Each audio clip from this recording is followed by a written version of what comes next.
어쨌든 시기를 놓쳐서 한 발 늦었지만 아쉽지만 그래도 하나님의 사람에게 이렇게 심을 수 있는 기회를 놓치지 않았다는 것만으로도 감사합니다. 네. 자, 오늘은 저희가 이제 강의한 이렇게 보시면 구 미숙한 예언과 거짓 예언 여기를 할 거예요. 왔다 갔다 할 겁니다. 예, 잘 따라오셔야 돼요. 그래서 미숙한 예언과 거짓 예언 이거를 할 건데 우리가 어, 제가 이제 하지 말라고 하는 것들이 있어요. 그리고 꼭 해야 된다라고 하는 것들이 있어요. 그래서 우리 한국 교회 내에 한국 땅 가운데 은사자는 정말 많아요. 은사 받은 분들 되게 많죠. 여러분도 다 보셨을 거예요. 장풍 날리시는 분. 그리고 그 눈을 보면 막 다 축사가 돼가지고 하는 분. 그리고 In the name Jesus 고 하면 그냥 거기서 바로 치유가 되는 그런 경험을 하시거나 혹은 그런 것을 보신 분 꽤 많으실 거예요. 혹은 그런 얘기만 들은 분. 전설에 누가 있었더라. 그런 얘기 들으신 분 많이 있으실 거예요. 그렇죠? 없으세요? 많이 있어요. 있었어요. 네, 있습니다. 지금도 계세요. 그런데 문제는 왜 그런 분들이 숨어 계실까요? 그리고 왜 그런 분들이 기도원이나 어떤 한쪽에서 왜 그렇게 계실까요? 왜 그러실까요? 그 부분에 대해서 참 제가 마음이 안타까움으로 연구했어요. 저는 예전에 그러니까 어릴 때 뭐가 되고 싶니 하면은 교사였어요. 혹은 교수, 혹은 연구가. 그래서 아직도 그 습성이 남아가지고 뭔가 궁금하다 그럼 막 연구해요. 막 분석해요.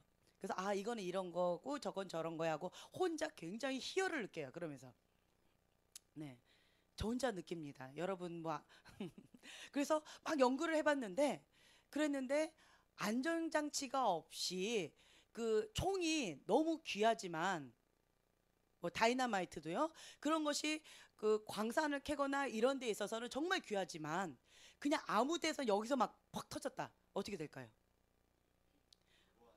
그쵸. 위험하죠. 그것처럼 너무 귀한 달란트이지만 안정장치가 없을 때는 너무 위험합니다. 그러니까 은사가 꼭 그런 것 같아요. 그래서 은사자들 가운데 너무 귀한 분들이 너무 많이 있는데 안전장치가 빠져 있기 때문에 이것이 자칫 잘못하다가 폭탄이 돼 버리는 거예요. 그러면 다 도망갈 수밖에 없어요. 네. 여기 폭탄이 좀 계시는 것 같죠? 네. 그래서 이 안전장치가 단단하게 되어 있으면 이것이 아무 데서나 터지지 않고 꼭 터져야 될 곳에만 터지게 돼요. 광산 같은데. 그죠? 금 캐거나 아니면 뭔가 뻥 뚫어야 되는데 아니면 땅을 뚫거나 어떤 그런 중요한 자리에 꼭 필요한 그곳 가운데 터져야 된다 그랬을 때 안전핀을 딱 빼면 뻥 터지겠죠. 근데 무분별하게 이런 데서 터지거나 아니면 우리 집에서 터지거나 절대로 안 되겠죠. 그렇죠? 옆집에서 터지거나 그러면 좀 생각해 보시겠어요? 근데 절대로 이곳에 터지거나 우리 집에 터지면 안 되겠죠. 네, 아무 데서나 막 터지면 안 되겠죠. 그것처럼 내가 그런 폭탄이 되지 않도록 안전장치가 반드시 필요하다라는 거예요. 특히 어, 우리가 예언의 다섯 가지 역할 했잖아요. 첫째, 마음을 연다. 둘째, 기초적인 예언. 셋째, 3단계는 뭐예요? 예언의 은사. 4, 예언의 사역. 5, 예, 직임. 있죠. 이 다섯 가지 역할이 있다라고 말씀을 드렸어요. 1, 2, 3까지는 부르심과 상관없이 누구에게나 다 오픈되어 있습니다. 하나님 앞에 적극적으로 어떻게 순종하면서 반응하느냐에 따라서 이것이 내 거가 될 수도 있고요. 내 거가 되지 않을 수도 있습니다. 그런데 부르심이 있는 사람들은 이 3단계에서도 약간 티가 나요. 은사자 같다라는 느낌이 있어요. 아주 예리하고 날카로운 게 있어요. 부르심이 있으면 그러니까 같은 1학년 학생들이 초등학교 1학년 학생들이 쫙 앉아 있어요.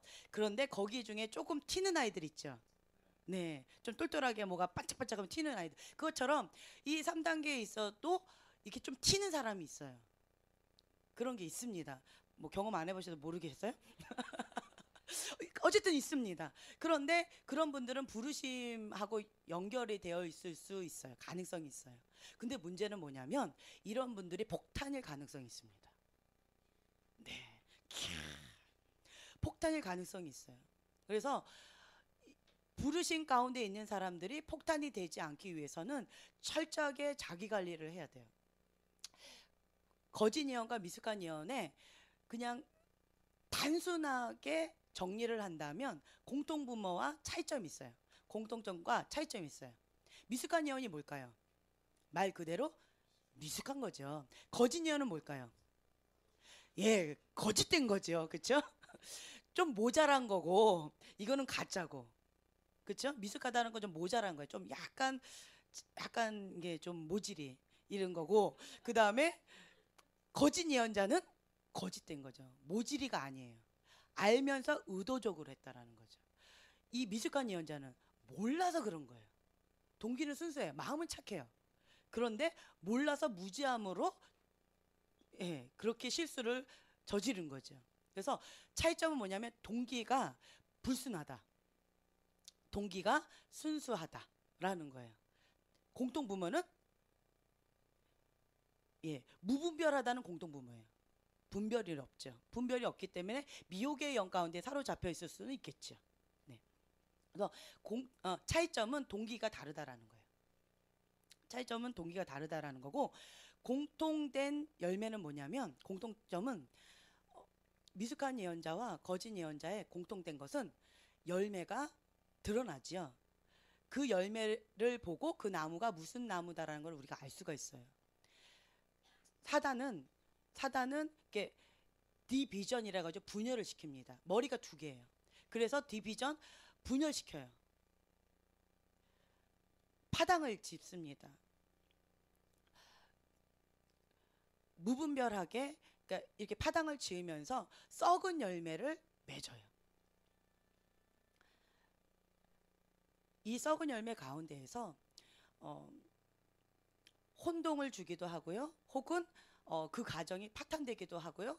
혹은 그 사람이 그냥 이 산이 아닌 게벼 저 산인 게벼 하면서 우왕좌왕하는 경우도 있을 수가 있고요. 혹은 자신의 모든 재산이 탕진되거나 혹은 자기의 비전이나 자기 배우자가 거짓된 예언으로 인해서 완전히 인생이 망가지는 가정이 망가지는 그런 경우도 있을 수가 있다라는 거예요. 그러니까 조종하는 게 있어요. 거짓 예언자들은 조종해. 이렇게 해 저렇게 해 라고 하면서 조종하고 통제하는 것이 있습니다. 미숙한 예언자는 할까요 안 할까요? 할 수도 있어요. 그렇죠? 무식한 게 용감하다고. 미혹이 뭐예요? 거짓인데 그것이 맞다라고 맹신하는 거예요. 그게 미혹의 영이에요. 미혹이란 그것이 잘못된 건데 말이 안 되는 것인데 거짓 진리인데 그것이 진리다라고 믿는 거예요. 그래서 그걸 맹신하고 그거를 강하게 주장하는 것이 미혹이에요. 미혹의 영에 사로잡혀 있기 때문에 이 미숙한 예언자는 그것을 맹신합니다. 공통부모 자기 계시를 맹신한다라는 거예요. 여기도 자기 계시를 맹신하고요. 이쪽도 자기 계시를 맹신합니다. 또 공통부모가 있어요. 권위 아래 순복하는 거 정말 힘들어요. 제가 천사의 통로가 되는 거, 사단의 통로가 되는 거 심플하게 말씀드렸죠. 뭐라 그랬죠? 단어 하나로? 겸손 그리고 교만이라고 말씀드렸어요.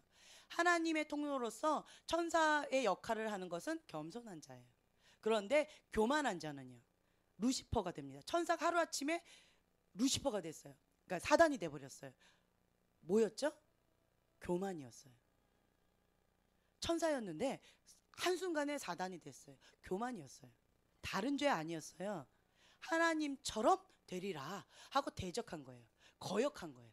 그 교만으로 인한 거역의 영이었어요. 그걸로 인해서 천사가 사단이 되어버렸어요. 무섭죠. 하나님이 보실 때는 그 사람이 무슨 죄를 지었다 라고 했을 때 그것이 큰 죄다 작은 죄다 라고 하나님이 보실 때 이렇게 말씀하실 것이냐. 우리는 보통 그렇게 생각을 합니다. 죄하면 뭐가 있어요? 큰 죄. 우리가 생각할 때 살인죄, 또 음란죄, 네, 또 어? 도적질. 네. 여기서 도적질 안 해보신 분?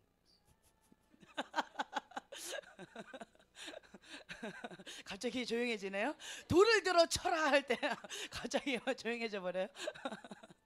네, 가장 큰 죄다 하면 이런 죄들이 막 나오잖아요. 그런데 하나님이 보실 때 가장 큰 죄는, 제가 성경에서 봤을 때 하나님의 아들, 하나님의 형상을 닮은 아들이 하나님과 단절됐어요. 무슨 죄였어요? 교만죄였어요. 에덴 동산에서 추방당했어요. 무슨 죄였어요? 교만죄였어요. 하나님처럼 되리라 라고 했던 교만죄, 불순종의 죄였어요. 이걸 성경적으로 봤을 때 하나님과 단절되는, 혹은 천사가 사단이 되는 죄, 큰 죄는 단번에 됐어요. 여러 번 지은 것도 아니었어요. 단번에 그렇게 될 수 있는 그런 큰 죄. 하나님 보실 때 가장 큰 죄는 교만죄구나, 거역하는 죄구나, 불순종의 죄구나, 이거를 깨닫게 된 거예요.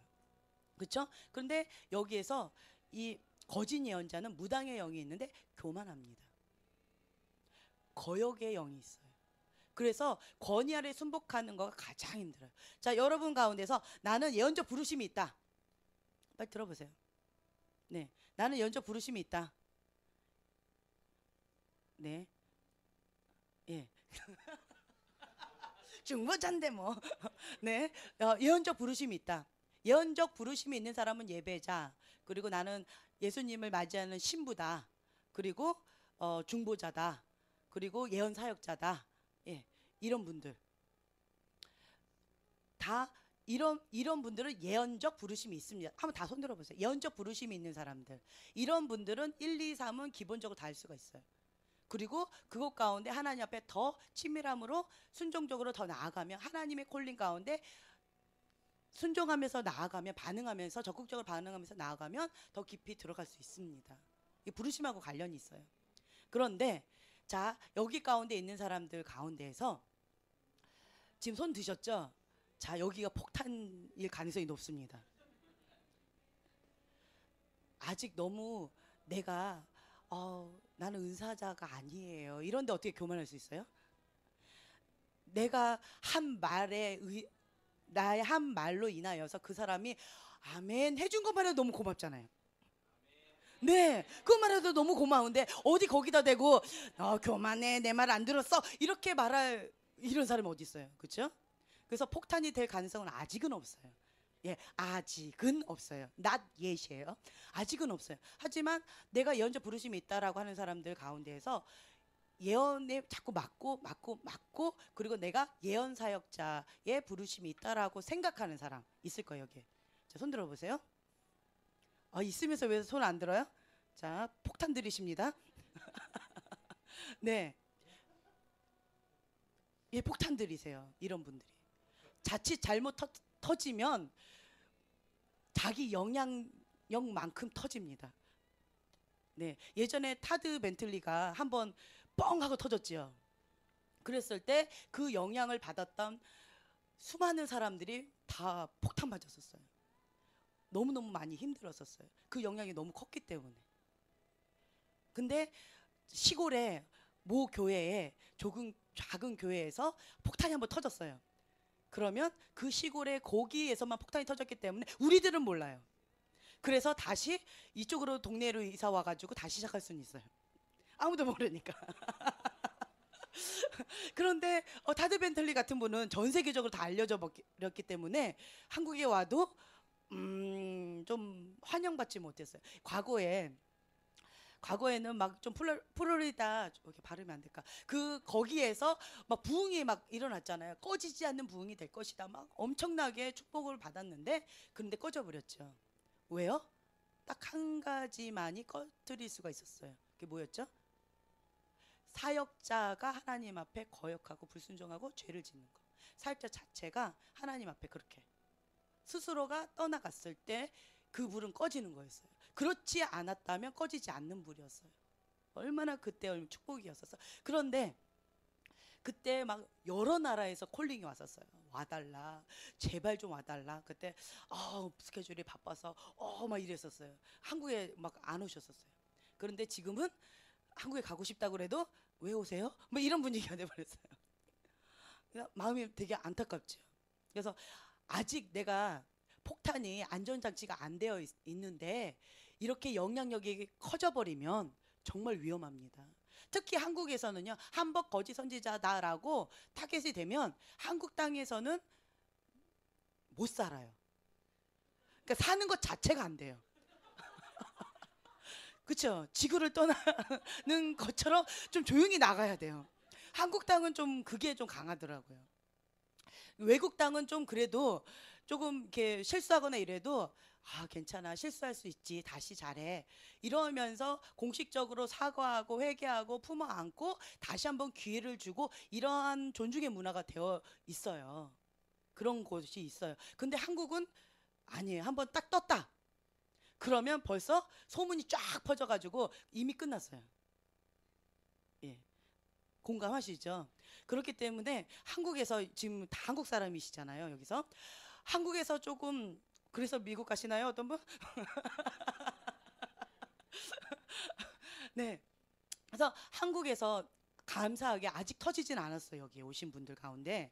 그렇죠. 자기 구역에서 조그맣게 터졌을 수는 있어요.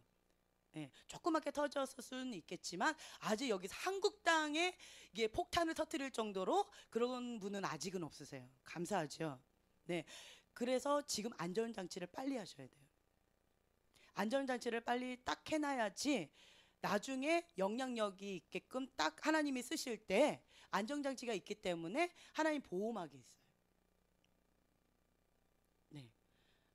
그래서 여러분들이 나는 아직은 아니야 라고 안심하실 분들도 계시지만 갑자기 정신이 번쩍 들면서 머리가 삐죽삐죽 쓰는 분들도 계실 거예요.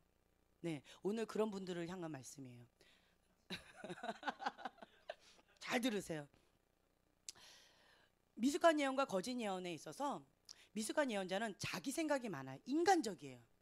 이게 문제예요. 이게 인간적인 생각이 많아요. 하나님의 영, 인간의 영, 사단의 영인데요. 미숙한 예언자는 부르심하고 관련이 있어요. 부르심이 없는데 미숙한 예언자는 아니에요.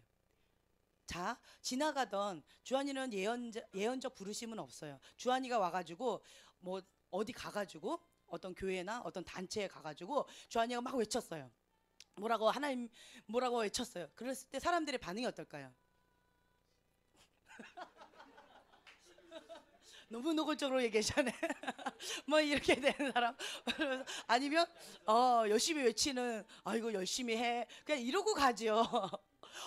주여 할렐루야 이런 반응은 별로 없을 거예요. 그렇죠? 네. 그래서 이런 아이가 외치는 소리는 미숙한 예언자라고도 안 쳐져요. 이해가 되세요? 네. 그냥 열심히 배워 뭐 이렇게 하는 거죠. 미숙한 예언자는 그 부르심하고 관련이 있어요. 그러니까 부르심하고 관련이 있어요. 예언적 부르심이 있어요. 예언 사역에 부르심이 있어요. 있는데 이런 사람이 미숙한 예언자가 될 것이냐 혹은 거짓 예언자가 될 것이냐 이 두 가지 중에 하나가 있어요. 반드시 거칩니다. 여러분들은 아닐 것 같죠? 근데 있어요. 미숙한 예언자는 인간적인 게 많아요. 자기 생각이 많아요. 자기 의가 강합니다. 자기 의가 강해서 하나님보다 자기가 앞서요. 그게 문제예요. 그러면서 무분별하면서 열정적이에요. 그리고 미혹의 영 가운데 사로잡혀서 그것이 맞다라고 강력하게 외칩니다. 자기 계시를 맹신해요. 그 틀렸다고 그러면 이렇게 해요. 이게 좀 있어요. 그래서 순수하지만 동기가 순수하지만 미숙함으로 인해서 내 백성이 무지함으로 망하는도다라고 하는 것처럼 실수를 인하여서 많은 오류를 범해요. 자기도 그리고 자기하고 관련된 사람들 단체에게 어떤 썩은 열매로 인해서 많은 오류가 많이 생겨버려요. 그 결과는 틀린 예언이죠. 100% 맞지 않은 예언이에요. 그래서 부정확한 예언인데 하나님께 초점을 맞추기보다 자기 초점이에요. 자기 중심적이에요. 그래서 인간적인 게 많아요. 주로 인간적인 게 많은데 하나님이 말씀하셨다라고 강력하게 외쳐요. 이게 미숙한 예언자예요. 그런데 예언적 부르심이 없는데도 이렇게 외치는 분들이 있어요. 간혹. 그런 분들은 어떤 분이실까요? 어떤 분이실까요? 예? 어떤 분이실까요? 네. 목사님들이세요. 예언적 부르심이 없지만 사역하시는 분들이세요. 목사님들 혹은 사역하시는 분들 가운데서 예언적 부르심이 없음에도 불구하고 자기 계시를 맹신하면서 이렇게 강하게 외치시는 분들이 있으세요. 간혹가다. 네. 그래서 자기 초점 무분별하는 거. 분별이 없어요. 그래서 하나님보다 자기가 앞선다고 아까 말씀을 드렸죠. 예언은요. 좀 이렇게 섞인 예언은 혼탁해요. 먼지가 낀 것 같아요. 그러니까 맑고 깨끗한 것은 하나님부터 온 계시예요. 그러니까 우리가 보통 이렇게 볼 때요. 계시를 이렇게 여러분들이 받으시잖아요. 그럼 그 계시를 받은 게 맑고 깨끗한 분이 계세요. 근데 그 계시를 받았는데 막 이렇게 먼지 들이마신 것 같이 막 이렇게 나오는 거 있죠. 그렇게 좀 혼탁해요. 그건 뭐예요? 섞인 계시예요. 그게 눈으로 보이는 경우 있어요. 여러분들 가운데서 그렇죠. 그렇죠? 좀 반응 좀 해주세요. 네, 그렇죠. 네, 네. 그래서 혼탁하고 무분별한 가운데서 이렇게 섞여 있어요.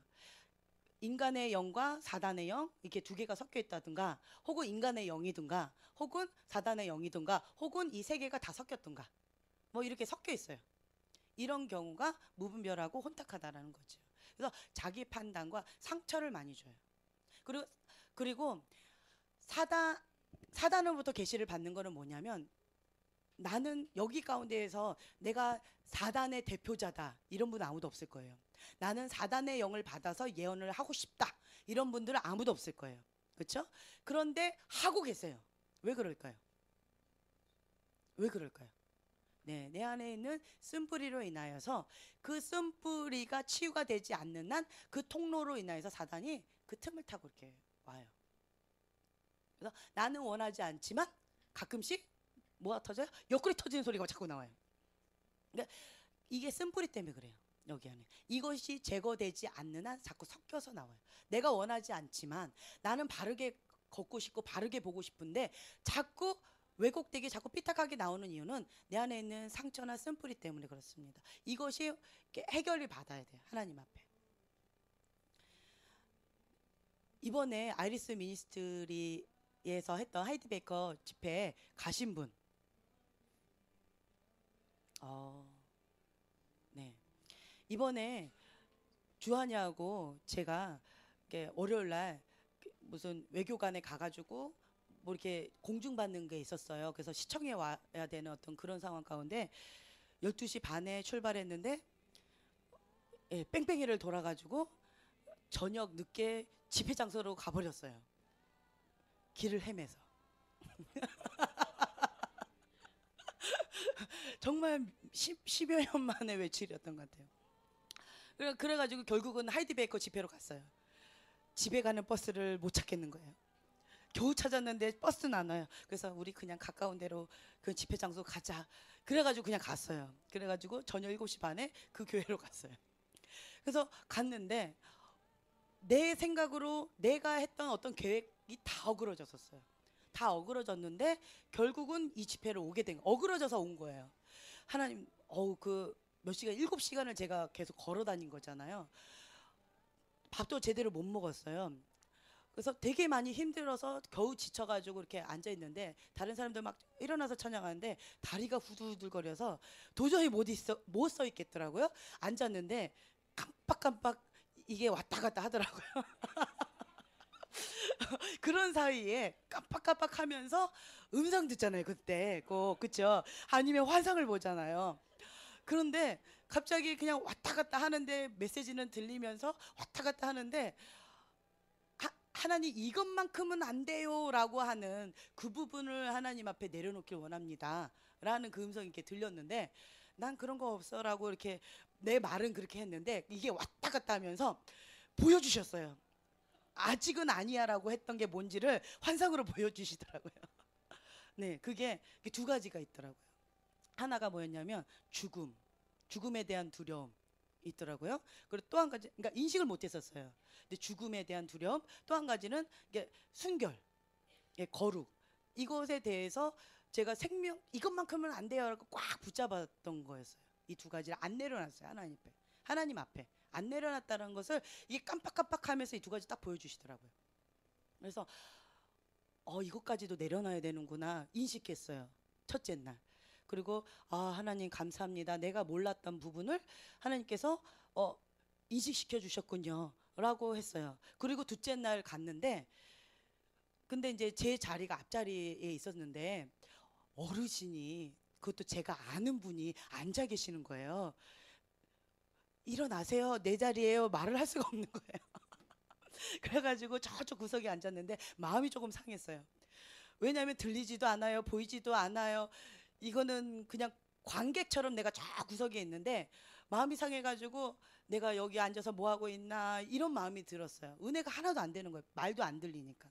그래서 마음이 상해가지고 이렇게 있는데 뭐 그 자리에서 데비 호건 목사님 때였어요. 그 자리에서 일어나세요라고 하시는 거예요. 그래서 제가 그 자리에서 이렇게 일어났어요. 근데 갑자기 내 옆에 있던 소망이가 내 손을 잡고 앞자리로 막 달려가는 거예요. 가재가 나를 끌고. 그래서 걔한테 끌려갔어요. 소망이가 날 끌고 가서 갔더니 맨 가운데 자리로 가대요.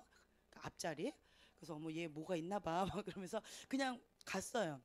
갔는데 그 자리가 보니까 그 앞자리는 벌써 쓰나미가 휩쓸고 갔기 때문에 다 꼬꾸라져 가지고 막 엉엉 울고 막 엎드려 있고, 하나 임재 가운데 하이디 베커 목사님 계시고 모니카 사모님 계시고 그 옆에 또 어떤 필리핀 여자분 계시고 막 다 엎드려져 가지고 막 꺼이꺼이 하고 뭐 임재 가운데 막 하나님의 그 무거운 임재 가운데 다 있는 거예요. 그걸 바라보면서, 근데 사람들이 앞에 막 있기 때문에 이분들이 다칠 것 같더라고요. 그래서 뭐 할 일도 없는데 애 자꾸 이분들이나 그냥 보호해 드려야 되겠다라고 해가지고 어떤 한 여자 청년이 혼자서 이렇게 방어하는데 안 되겠더라고요. 그래서 그냥 착한 마음에 이렇게 방어했어요. 그러고 있는데 너무 이제 심하니까 소망이는 저쪽으로 이제 누가 데려갔고요. 그러고 있는데 그분들을 바라보면서 내 마음이 무너졌어요. 내 마음은 냉랭한데 여기는 썰렁한 거예요. 얼음바람처럼 썰렁한데 이분들은 임재 가운데 이게 다 꼬꾸라져 있고 같은 장소에 있는데 나는 뭔가 이런 마음이 무너지대요. 그래서 그냥 털퍼덕 주저앉아가지고 방어하다가 털퍼덕 주저앉아가지고 하나님 나는 뭐예요 이러고 울었어요. 서글퍼서 하나님 나도 갈망해요 뭐 이러고 있는데, 그런데 하나님께서 내려놔라 그러시는 거예요. 갑자기 어저께 그거가 떠오르더라고요. 그래서 이 두 가지를 내려놓으라는 거예요. 근데 이게 두 개를 어떻게 내려놓으라는 거지? 근데 왜 저분들은 불을 주셔놓고 왜 나는 안 주십니까? 그러고 있는데 데뷔 호흡 목사님이 또 오셨어요. 그리고 그분들 다 또 누워 있는데 또 파이어 해주고 가시더라고요. 근데 그 옆에 내 머리도 있는데 내 머리는 안 해주고 가시는 거예요. 더 서러웠어요. 이미 다 불 받은 사람들은 더 파이어하고 왜 내 머리도 거기 같이 있었는데 근데 왜 내 머리는 터치도 안 하고 쳐다도 안 보고 그냥 쌩 지나가셨어요. 그거에 더 서러워서 주여 하고 더 서러워서 울었어요. 은혜 받아서 운 게 아니라 서러워서 울었어요. 그러고 있는데 근데 그 두 가지 내려놔라. 그러면 너에게도 불을 주겠다. 그 음성이 들리는 거예요. 내적 음성이. 근데 바꾸는 싶은데 이 두 가지를 내려놓는다는 게 그러니까 그러면서 제가 어릴 때부터 두려워했다라는 걸 제가 깨달았어요. 그러니까 첫째로는 막연하게 죽음에 대해서 두려워했다라는 거예요. 죽음. 그리고 제가 여행을 다니고 싶었는데 여행을 못 다니는 이유가 있어요. 순결을 잃을까봐. 그러니까 여자들이 혼자서 이렇게 배낭여행하거나 자전거 여행하거나 혼자 이렇게 다니면 위험하다고 그러잖아요. 겁이 많아요, 제가. 그래가지고 못 다녔어요. 그것 때문에. 그러면서 나 자신이 뭔가를 이렇게 바깥에를 혼자 못 다니고, 이렇게 움키고 뭔가 이렇게 자꾸 그것의 두려움으로 인해서 뭔가 적극적으로 못 하는 게 있었어요. 안 돼, 나를 보호해야 돼. 이게 어떤 것을 적극적으로 이렇게 추진할 때 나를 방해한다라는 것을 깨닫게 해주셨어요. 그래서 선교지에도 못 가겠는 거예요, 멕시코도. 그랬는데 이 두 가지를 내려놓으라고 그랬을 때 하나님, 제가 그랬어요. 이렇게 쭈그려 앉아가지고 울면서, 주님 이거 내려놔야지 불을 주겠다, 음성을 주셨기 때문에 도저히 안 되겠는데 어떡하지요? 이랬는데 내가 이 두 개를 내려놓겠습니다 이랬어요. 근데 갑자기 누가 파이어 하는 거예요. 데이비드 목사님이. 예, 내려놓겠습니다 하는데 하나님이 그럼 불을 주시겠구나 하고 약간 뜨거워졌는데 갑자기 동시에 내려놓겠습니다 파이어 하고 내가 꼬꾸라질 때까지 계속 이렇게 해주시더라고요. 그래서 그냥 꼬꾸라졌어요. 그리고는 무거운 임재 가운데 제가 엉엉엉엉 울었어요. 그리고 제 입에서 계속 뭐라 그러냐면, 나는 가짜입니다, 내 믿음은 가짜입니다. 그 고백이 계속 나오는 거예요. 나는 가짜인 거예요. 죽을까봐 두려워하고 내가 소중히 여기는 어떤 것을 두려워하고, 여자들 가운데에서 이렇게 막 강간당하거나 뭔가 이렇게 당하는 것에 대해서 원해요? 안 원하잖아요. 원하지 않아요. 그런 것에 대한 막연한 두려움이 있었어요. 그런 두려움이 있었어요. 그래서 그런 부분에 있어서 나는 그래서 못 가. 그리고 포로로 잡혀도 안 돼. 뭐 이런 거 있잖아요. 그런 막연한 두려움이 있었어요. 그랬는데 그래서 멕시코 선교도 안 돼. 선교 여행도 저는 안 가봤어요. 기껏해서 가본 것이 캐나다예요. 결혼하고 뭐 캐나다 뭐 여행으로 뭐 미국 뭐 이런 데 좀 이렇게 거쳐서 필리핀이나 뭐 이런 데 이렇게 갔지 이렇게 선교지나 이런 데도 못 가봤어요. 무서워서. 그랬는데 막 껄껄 울면서 나는 가짜입니다, 내 믿음은 가짜입니다. 데이비드 호건 목사님의 그 고백, I believe. 어우, 나는 믿지를 못한 거야, 예수님을. 예수님은 왕이십니다. Jesus is king. 얼마나 단순해요. 그 말씀만 외치셨어요. 그때도 I believe. 그리고 그 뭐예요, now. 예, fast is. 이것만 외치셨어요 또. 그런데 그것이 내 귀에서 쟁쟁쟁쟁 울리면서 내 입에서는 계속 그 고백이 나왔어요. I believe. 나는 믿습니다. 근데 나는 가짜 믿음이었습니다. 나는 가짜였습니다. 내 믿음은 가짜입니다. 내 믿음은 가짜입니다. 죽을까봐 두려워하고 내가 소중히 여기는 어떤 것을 빼앗길까봐 무서워서 이기적인 내 욕심으로 나만 움켜쥐는 이기적인 사람이었습니다. 라고 하면서 내가 막 꺼이꺼이 울었어요. 그때 울음은 회개 울음이었어요. 예, 서글퍼서 운 게 아니고 회개 울음이었어요. 막 꺼이꺼이 막 울면서 나는 가짜입니다, 주님. 그리고 Jesus is King이 데이비드 호건 목사님이 외쳤던 그 고백이 어떤 마음인지 느끼게 해주시더라고요. 총뿌리를 딱 댔을 때 Jesus is King이 나옵니까? 살려주세요라는 말이 나오겠죠. 혹은 단방에 죽여주세요라는 말이 나오지 Jesus is King이 어디서 나와요? 아니면 가족들 보면서 안녕 이런 말이 나오겠죠. 근데 거기에다 대고 Jesus is King이 나온다라는 거는, 이거는 무의식 속에서 나오는 고백이잖아요. 그 심령 깊숙한 곳에서 나는 믿음의 고백인 거예요. 그것이 이렇게 느껴지더라고요. 데이비드 호건 목사님이 왜 그거를 심플하게 세 마디잖아요. 이거가 어떤 마음인지 막 느껴지면서 제가 막 코코넛에서 막 엉엉 울면서 하나님, 내가 가짜였습니다 하고 막 엉엉 울었었는데, 그랬는데 멕시코 여행 데이비드 호건 목사님이 경환이를 딱 보더니만 너는 멕시코 와야 되겠다 이러셨어요. 작년이었죠. 작년에 경환이 너는 멕시코에 와야 되겠다 라고 하셨어요. 그랬더니 저희 박 목사님 옆에서 경환이가 가면 저도 가야 됩니다. 저희 가족 가야 됩니다. 저희 가족은 그럼 가족 가야 됩니다. 그러니까 그럼 오라고. 저희 가족은 교회입니다 라고 한 거예요. 그랬더니 그러면 오라고 이렇게 허락을 하신 거였죠. 그랬는데 이번에 만났는데 심각하게 말씀을 하시더라고요. 각서를 쓰셔야 된대요. 다 죽어도 좋습니다. 예, 이거 써야 되고, 그 다음에 그냥 진짜 선교지래요. 진짜 선교지. 그래서 그냥 바닥에 침낭을 우리가 갖고 가야 되고, 거기에 자다 보면 정갈이 와서 물고 뱀이 막 지나다닌대요. 그 얘기 듣는데 그분이 고백한 그 간증들, 설교 시간에 고백했던 그 간증들이 이제 내 간증이 될 것 같은 느낌이 드는 거예요. 이게 남 얘기, 우리가 그 간증을 들었을 때 머나먼 얘기다라고 느끼셨죠? 근데 우리가 선교지에 가면 지금 현재 진행형이었던 거예요. 그게 과거가 아니라 지금 현재 진행형이었어요. 그분이 고백 간증들이. 그래서 날마다 신선했어요. 작년에 그분이 간증하실 때 단 하나도 중복된 간증이 하나도 없었어요. 왜 그럴까요? 현재 진행형이기 때문에 날마다 날마다 새로운 간증들이 계속 나오시는 거예요. 그러니까 중복될 게 없는 거예요. 너무 많으신 거예요, 간증들이. 그런데 과거에 그랬고 지금은 안 그럴 줄 알았더니 지금 현재 진행형이래요. 2시간만 지나가면 총이 왔다 갔다 한대요. 죽고 싶다 글로 가면 돼요. 그리고 집 밖에 20분 안에 안 들어오면 살아서 돌아올 가능성은 50%래요. 오, 그런데 오래요. 네, 근데 오래요. 그런데 그래서 그러면 우리 죽는 거예요? 라고 물어봤어요. 그랬더니 걱정하지 말래요. 내가 먼저 맞을 테니까. 데뷔호고 목사님 먼저 총을 맞겠대요. 걱정하지 말. 그분 죽으면 우리 어떻게 하라고?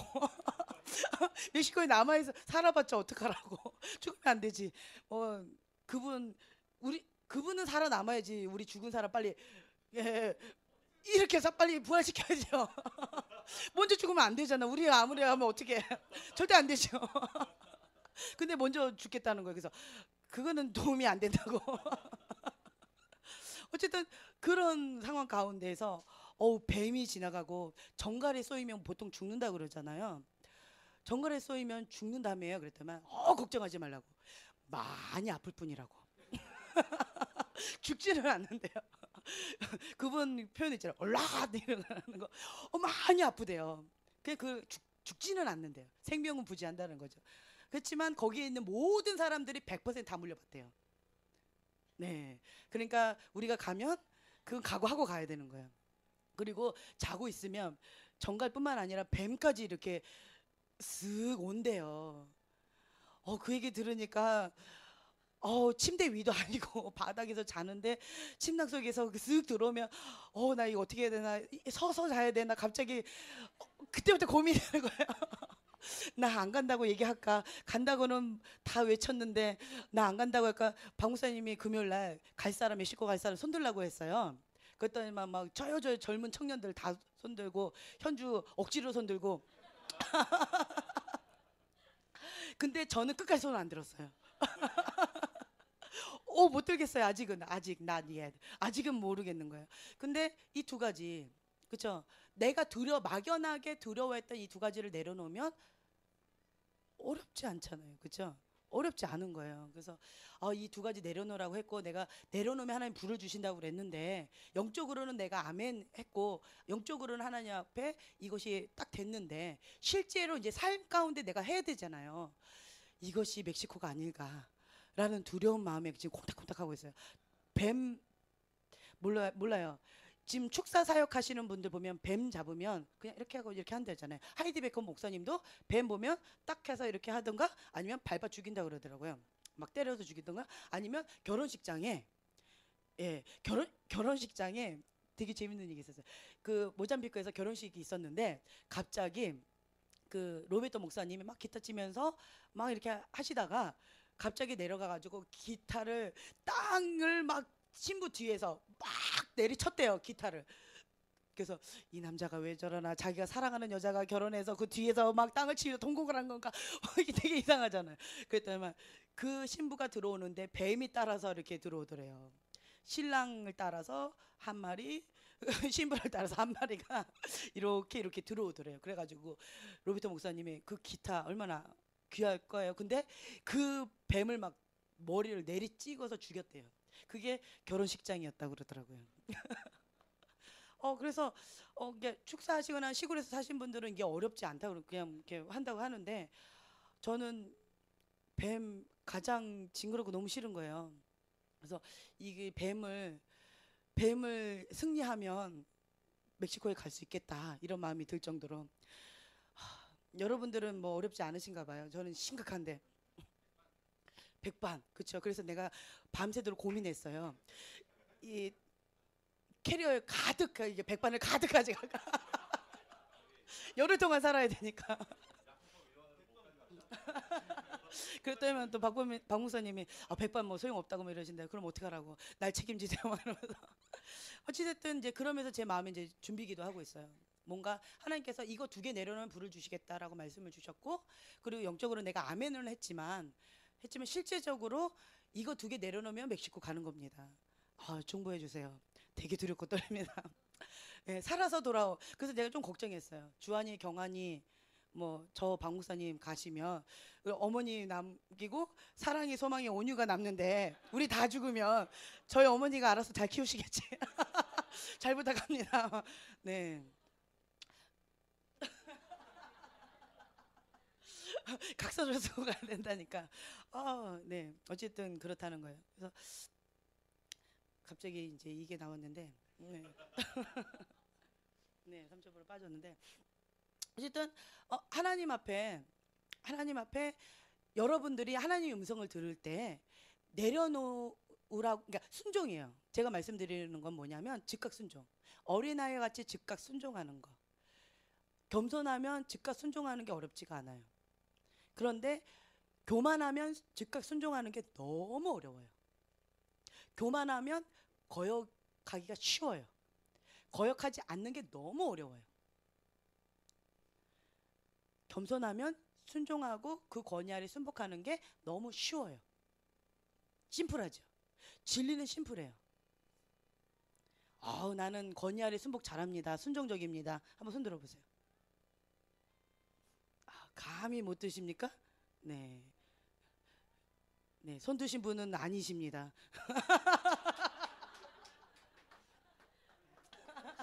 아니옵니다. 제가 분별해 드립니다. 자, 손 들어보세요. 순종적이세요. 네, 우리 정 목사님은 네. 그래서 그러니까 여러분들 가운데서 하나님 앞에 하나님이 말씀하실 때 순종하는 어린아이 같은 마음이 있는 자, 그런 자는 안전망이 있어요. 안전망이 있어서 하나님 말씀하실 때 순종하기 때문에 곁길로 깊이 있게 못 가요. 보호막이 됩니다. 미숙한 예언자인데 하나님 앞에 즉각 순종하지요. 그러면 성숙의 과정으로 나아갑니다. 네. 자, 미숙한 예언자는 이게 장점이에요. 미숙한 예언자와 거짓 예언자의 차이점, 중요한 차이점이 뭐냐면 실수를 인정한다라는 거예요. 미숙한 예언자는 실수를 인정해요. 거짓 예언자는 실수를 인정 안 합니다. 자기 계시를 맹신해요. 이것이 옳다라고 미혹의 영에 사로잡혀서 그것이 맞다라고 거짓 진리임에도 부족하고 거짓 진리임에도 불구하고 그것이 맞다라고 자기 계시를 맹신해요. 그리고 우겨댑니다. 예, 좀 자기 의견을 막 우겨대는 스타일 있죠. 있으시죠? 네, 있으시죠? 네. 과거에는 저도 그랬어요. 네, 과거에는 저도 그랬는데 많이 줄어들고 있어요. 막 우겨댔어요. 목소리 큰 자가 이기는 거잖아요. 네. 근데 실수를 인정해요. 그리고 배움의 자세로 겸손을 유지합니다. 배움의 자세로 탁 들어가요. 고개를 딱 떨구는 거죠. 꼬리를 딱 내리는 거예요. 그리고 회개와 겸손의 자리로 갑니다. 회개 자리로 가요. 하나님 앞에. 하나님 앞에 가요. 어떤 문제가 딱 터졌다. 그러면 하나님 앞에 갑니다. 어떤 문제가 딱 터졌다. 그러면 사람을 찾아가거나 세상으로 가면 사단의 밥되기 너무 쉬워요. 그런데 어떤 문제가 터졌다. 그러면 하나님 앞에 갑니다. 그러면 회개의 자리로 가게 돼요. 하나님의 보호의 날개 가운데 딱 숨게 됩니다. 하나님 보호해 주세요. 그리고 미숙한 예언자는 회개와 겸손의 자리로 가면서 권위 아래 순복하게 됩니다. 보호를 받아요. 그리고 훈련의 과정을 겪습니다.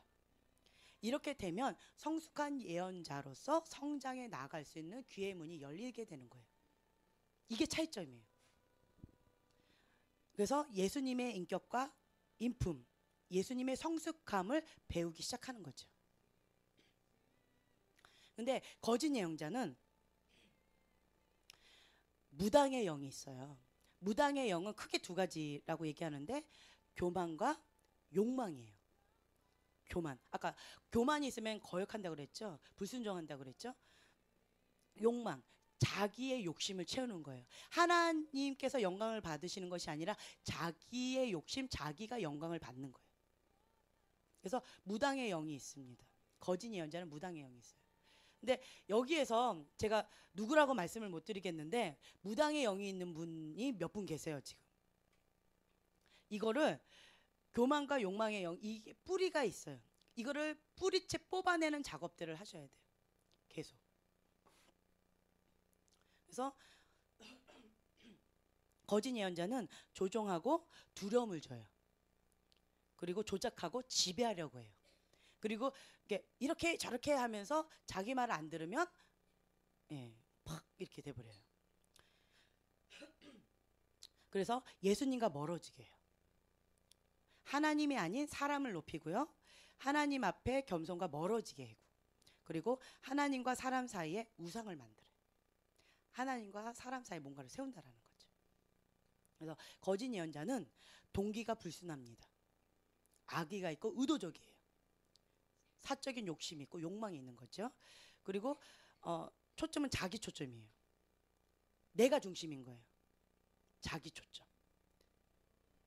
내가 마음에 들면 잘하는 사람이고 내가 싫으면 이 사람은 잘못된 거예요. 이게 뭐예요? 인간적인 거죠. 자기 초점이에요. 자기 의가 강하죠. 자기 기준과 자기 판단이에요. 그리고 파당하고 분열을 일으키고 조종하고 통제하고 억압하고. 그 예언은 똑같아요. 혼탁하고 무분별합니다. 순수한 하나님의 음성이 아닌 자기 음성이나 사단의 음성과 섞여요. 그리고 중요한 거, 미숙한 예언자는 실수를 인정하는데 거짓 예언자는 실수를 인정을 못해요. 이게 말로는 할 수 있겠지만 이 속에서 나오는 게 어려워요.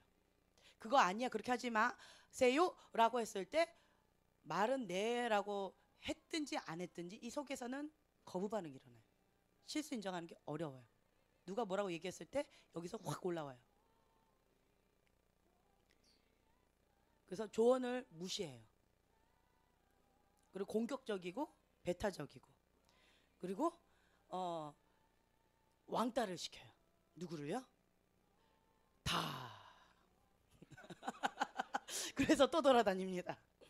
아, 이 세대 세례 요한을 못 알아주는구나 하고 다 왕따시켜요.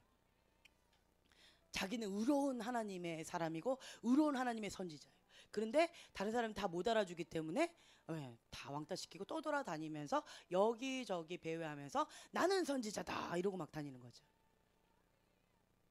그리고 아까 공통부모 자기 계시 맹신한다는 거 아주 강해요. 이게 강성이에요. 독단적이에요.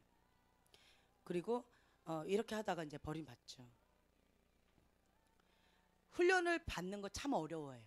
훈련 받는 거. 권야에 들어가는 거 힘들어하기 때문에 훈련 받는 것 자체를 참 어려워해요. 권야에 거하지 않으려 하고요. 거역의 영이 있어요. 그러니까 무당의 영이 있는 사람들은 거역의 영이 있어요. 거역의 영이 있으면 계속 대적해요. 계속 뭐라고 얘기하면 계속 거역해요. 이게 툭툭 튀어나와요. 이게 거역의 영이에요. 자기 스스로는 그게 의로운 것처럼 느껴질지 모르겠지만 거역의 영이 나온 거예요. 예, 그거를 알아야 돼요. 거역의 영이라는 거를. 그래서 이런 경우는 어떻게 해야 되냐면 무조건 우리 순종책 배웠잖아요. 즐거이 순종하자. 이거가 돼야 돼요. 즐거이. 억지로가 아니라 즐거이 순종하는 습관을 의도적으로 연습하셔야 돼요. 훈련하셔야 돼요. 말이 맞는 것 같지 않은데 그런데요 라고 자꾸 나오죠. 자꾸 토를 달죠. 그게 뭐예요? 거역의 영인 거예요. 누구한테, 그러니까 제가 이게 누구한테 이렇게 사람들한테 이렇게 뭘 시켜보잖아요. 이렇게 하세요 혹은 이렇게 해 라고 얘기했을 때 네 라고 하는 사람이 있고요. 그런데 라고 꼭 토를 다는 사람이 있어요. 여러분도 분별이 바로 오지요. 네 라고 하면 뭐예요? 예, 순종적인 사람이에요. 근데 그런데요 라고 하는 사람은 그 안에 거역의 영이 있는 거예요. 그래서 그냥 심플합니다. 그래서 여러분들이 이것이 반드시 되어야 돼요. 꼭 뭐를 이렇게 시킬 때 토를 달면서 자꾸 핑계를 대거나 뭔가 이렇게 토를 다는 사람들이 있어요. 그런 사람들은 이 안에 거역의 영이 있다라는 거죠. 그래서 이럴 때는 아까 말씀드린 대로 즐거이 순종하는 것을 훈련하셔야 되고 연습하셔야 돼요. 의도적으로. 아멘이 안 나오네. 네. 네. 그리고 훈련받지 않았기 때문에 불법을 행한 자로 주님이 모른다라고 말씀하시죠. 그리고 비인격적이고요. 판단하고 정죄하고 뾰족한 눈이 있어요. 그 사람의 부족한 점, 부정적인 부분을 많이 봐요. 쓴뿌리 안경으로 많이 보이죠. 그리고 부정적인 것을 잘 봐요. 아름다운 것보다 부정적인 것을 쉽게 봐요. 뾰족한 눈이 있는 거죠. 그래서 의도적으로, 의식적으로 악의를 가지고 한다라는 거, 거짓 예언자는 이렇다라는 거 이제 아시면 될 거고요. 그래서 심플하게 자기 계시를 맹신한다, 권위 아래 순복하는 거를 어려워한다, 거역의 영이 있다라는 거. 그리고 본 그대로 들은 그대로 그냥 다 말해야 될까요? 하지 말아야 될까요? 그럼 어떻게 할까요? 그거밖에 안 봤는데, 그거밖에 못 들었는데 어떻게 할까요? 정말 어렵죠. 어려워요. 그래서 여기서는 다 하세요. 훈련의 장소가 있어야 돼요. 저 같은 경우는 모르겠는 걸 어떻게 해요. 그래서 저희 박 목사님 마루타 많이 되셨어요. 그래서 박 목사님 제가 본 걸 말씀드려도 돼요? 그러면 나 지금 상태 안 좋아. 말하지 마. 이렇게 하세요. 그리고 저 어느 날은 말해 이렇게 해요. 그러면 제가 적나라하게 막 얘기해요. 그러면 마음이 조금 힘겨우면 이런 거는 교정하는 거고 이건 이렇게 표현하는 게 더 좋지라고 상태가 좋으실 때는 이렇게 말씀하세요. 많이 저한테 당해보셨기 때문에 이제는 오늘 하지 마. 그 어떤 것도 난 듣고 싶지 않아. 이렇게 스스로를 보호하시더라고요. 지혜로워지셨어요. 그래서 이걸 해보셔야 돼요. 네, 여기에서 마음껏 해보셔야 돼요. 저는 그래도 감사한 게 박 목사님이 이제 마루타 대주셨기 때문에 여기다 많이 해봤어요. 그냥 보이는 대로, 들은 대로, 그냥 생각나는 대로 다 쏟아부었어요. 다 쏟아붓고 이것이 인간적인 거였구나, 이것이 뾰족한 거였구나. 저 스스로 이제 깨닫기 시작한 거죠. 그리고 다시 이 똑같은 내용을 하나님의 관점 다시 봐야지 하고 또 다시 얘기합니다. 그러면 어떤 게 더 듣기 좋아요? 그럼 이 두 번째 거 하나님의 관점 보는 게 이렇게 차이가 있구나 연구하는 거예요. 이렇게 마루타가 있으면 여러분들 참 편하실 거예요. 부부가 같이 하면 서로가 마음이 편하죠. 그렇죠? 주여.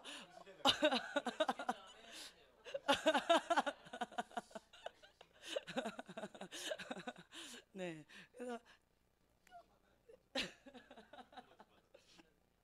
네, 훈련 받은 다음에 하실래요? 네, 그래서 마음을 강하게 먹어야 돼요. 담대하게 먹고. 그래서 이렇게 편하게 연습해요. 혹은 뭐 이렇게 주한이한테 딱 놓고 주한아 한번 들어봐. 뭐 이러면서 막 해요. 그러면 이제 주한이가 그건 아니죠 엄마. 뭐 이러면서 얘기할 때가 있어요. 엄마 용건만 간단히 얘기해 주세요. 저 자야 되거든요. 뭐 이래요. 그럼 얘가 조금 이렇게 논리적이에요. 그래서 그거는 이렇게 표현하는 게 더 낫지 않을까요? 뭐 이러면서 엄마 그렇게 하면 애가 마음이 상하지 않을까요? 뭐 이러면서 옆에서 막 참견을 많이 해요. 그러면 그러면서 이제 이렇게 한번 해보는 거예요. 마루타 이렇게 저렇게. 근데 이제 제가 절대로 안 하는 마루타가 있어요. 누굴까요? 저희 어머니. 절대 하면 안 돼요. 절대 안 돼요. 데려주고 말로 받아요. 절대로 하면 안 되고. 네, 그리고 또 마루타로 많이 이제 결혼 전에 많이 했던 대상이 제 동생이었죠. 예. 그래가지고 그 가시 많이 쏟아내는데 교정을 안 해주더라고요. 교정 안 해주고 혼자서 막 울면서 언니 나 마음에 상처됐어. 막 이러면서 뭐 이러고 그냥 한 맺혀가지고 울고 뭐 이러더라고요. 그러니까 이런 시행착오를 많이 해봤어요. 여러분들이 이런 시행착오를 많이 해봐야지 밖에서 그래도 이게 걸러서 돼요. 미숙한 과정을 다 겪어봐요. 이 자리에서 실수 안 한 분들 있죠. 밖에 나가면 실수 많이 합니다. 이 자리에서도 실수 많이 하고 밖에서도 실수 많이 하시는 분이 계시더라고요. 네, 그런 분들은 좀 쉬시라고 했어요. 그래서 여러분들이 이 자리에서 실수를 많이 하셔야 돼요. 이 자리에서 실수를 많이 해보셔야지 밖에 가서 실수를 좀 덜 하게 돼요. 제가 말씀드렸잖아요. 분별하라고 했잖아. 왜 분별 안 하고 왜 그거 상처받아? 상처받는 거 마음이 안 된대. 마음을 강하게 지켜야지 이 훈련을 받을 수 있는 기본인 거 몰라? 이렇게 떳떳하게 말할 수 있잖아요. 그렇죠? 여기서는 안 받고 싶으세요 이제? 더 이상 안 하고 싶으세요? 여기에서 날카롭게 하셔야 돼요. 여러분들 가운데서는 내가 지금 1단계로 해야 될지 2단계로 해야 될지 3단계로 해야 될지 혹은 4단계로 해야 될지 여러분들이 자기 수위를 아셔야 돼요. 그래서 그 분야에 충실히 하셔야 돼요. 날카롭게 해야 될 사람은 정말 날카롭게 하셔야 돼요. 그리고 좀 사랑의 눈으로 해야 될 사람들은 사랑의 눈으로 해야 돼요. 제가 여러분들한테 지금까지는 교정을 좀 별로 안 해드렸어요. 그렇죠? 교정을 별로 안 해드리고 어떤 분 막 심하게 교정 예언을 하셨는데 저번 주에도 어떤 한 분 이게 가족 했잖아요, 선교사님. 근데 심하게 교정 예언을 하시던데 내가 뒤에서 주여 이걸 내가 어떻게 해야 되나 막 망설이다 그냥 훌떡 넘어가 버렸어요. 그래서 이걸 어떻게 해야 되나 이제는 때가 됐구나 이런 마음이 들었어요. 그래서 여러분들 가운데서 조금 제가 교정해 드릴 분들도 있어요. 이 자리는 어떤 자리예요? 예, 훈련 장소고요. 교정을 받아도 되는 장소예요. 여러분들 다 훈련 이거 다 쓰셨죠? 교정 받겠습니다. 그거. 그렇죠? 네, 그렇죠? 그래서 교정을 받아야지 내가 이런 부분에 있어서 이거 좀 주의해야 되겠구나. 이런 거를 본인 스스로가 좀 조심하셔야 돼요. 제가 누구는 이거 조심하셔야 되고 누구는 이거 조심하셔야 되고 누구는 이렇게 하시는 게 좋아요 라고 말을 해드리면 그분이 상처받을까 봐 제가 조금 쭈삣쭈삣한 게 있었어요. 과거에는 제가 4년 전만 해도 과거에는 그런 거 따지지 않았어요. 진리를 말하는데 이러면서 진리를 말하는데 마음을 상해 기분이 안 됐어 가려면 가 뭐 이런 식이었어요 제가. 그랬는데 지금은 조금 과거보다는 4년 전보다는 조금 성숙했기 때문에 그 사람을 마음 아프게 하면서까지 이렇게 해야 되는가라는 어떤 지혜 부분에 있어서 어떻게 표현하는 것이 좋을까 망설이면서 4년 동안 침묵하고 있었어요. 네, 침묵하면서 좀 지혜롭게 해야지 하지만 제가 이제 오늘 깨달았던 건 뭐냐면 영적 미숙함은 사랑으로 감싸 안고 가지만 영적 교만에서 오는 무례함과 권위에 대항하는 것 그리고 다른 스프릿 그런 것은 강하게 대처하면서 해야 되겠구나. 이게 그냥 정리가 딱 됐어요. 그래서 제가 담대하게 교정할 겁니다.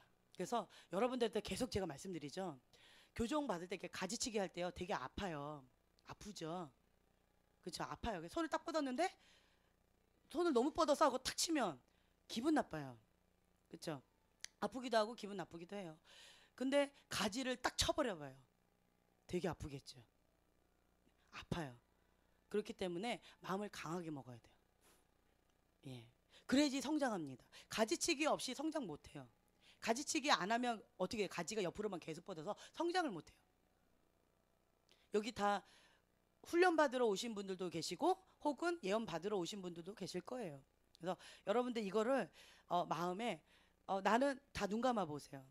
제가 그래도 조금 나는 교정 받습니다. 손 들어 보세요.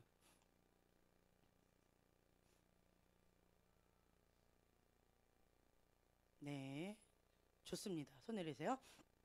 좋습니다. 자, 그러면 제가 예, 제가 이제 좀 해볼 거예요.